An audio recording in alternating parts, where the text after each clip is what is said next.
उत्तराखंड के दूर बसे बैरागढ़ गांव में एक पुरानी रेलवे लाइन थी जो 21 साल पहले बंद हो गई थी। गांव वालों का कहना था कि रात के समय वहां एक भूतिया ट्रेन गुजरती है जिसकी कोई मंजिल नहीं और जो कभी किसी को वापस नहीं लौटने देती। लेकिन नरेंद्र, जो अब एक इंजीनियर बन चुका था, बचपन से इन बातों को सिर्फ लोक कथा समझता था।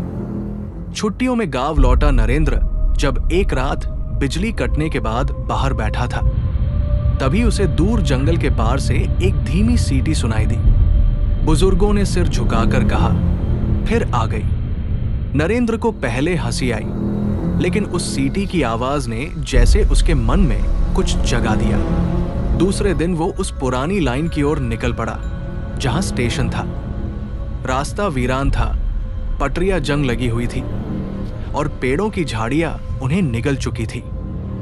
जब वो स्टेशन पहुंचा तो वहां हर चीज टूटी बिखरी पड़ी थी। स्टेशन बोर्ड पर धुंधले अक्षरों में लिखा था 2004 अंतिम सेवा। रात के ठीक 12 बजे अचानक एक भयानक सन्नाटा छा गया और फिर वही सीटी दोबारा सुनाई दी। धुंध के बीच से एक ट्रेन आती दिखी, बिना इंजन की आवाज, बिना कोई ड्राइवर, और आकर स्टेशन पर रुक गई।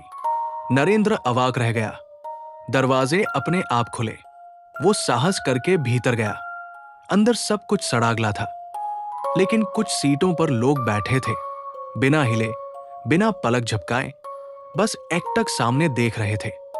डर के बावजूद नरेंद्र धीरे धीरे आगे बढ़ा। एक सीट पर एक पुरानी डायरी रखी थी। उसने उसे खोला। पहले पन्ने पर लिखा था, अगर तुम ये पढ़ रहे हो तो अब तुम अतीत की उस गाड़ी में सवार हो चुके हो जो सिर्फ अधूरी आत्माओं को दिखती है। तभी किसी ने उसके कंधे पर हाथ रखा। उसने मुड़कर देखा। एक बूढ़ा आदमी खड़ा था। उसकी आंखों में न कोई डर था, न जीवन। उसने कहा, क्या तुम जानते हो कि इस ट्रेन से तुम्हारा नाता है? नरेंद्र हक्का बक्का रह गया। बूढ़ा बोला, 21 साल पहले इस ट्रेन में एक हादसा हुआ था। एक 3 साल का बच्चा उसमें अकेला बच गया और वो बच्चा तुम थे। नरेंद्र का चेहरा सफेद पड़ गया।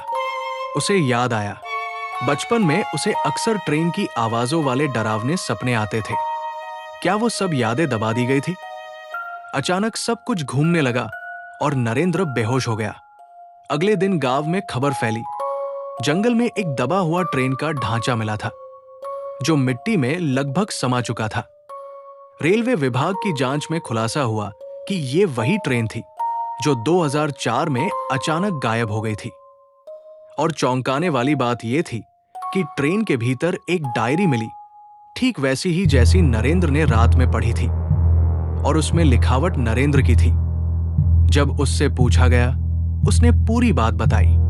लेकिन सबसे बड़ा सवाल यही रह गया, अगर ट्रेन असली थी तो 21 साल तक किसी को दिखी क्यों नहीं?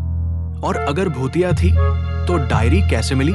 और जैसे स्टेशन पर बोर्ड पर लिखा था, अंतिम सेवा 2004, शायद वो सेवा अब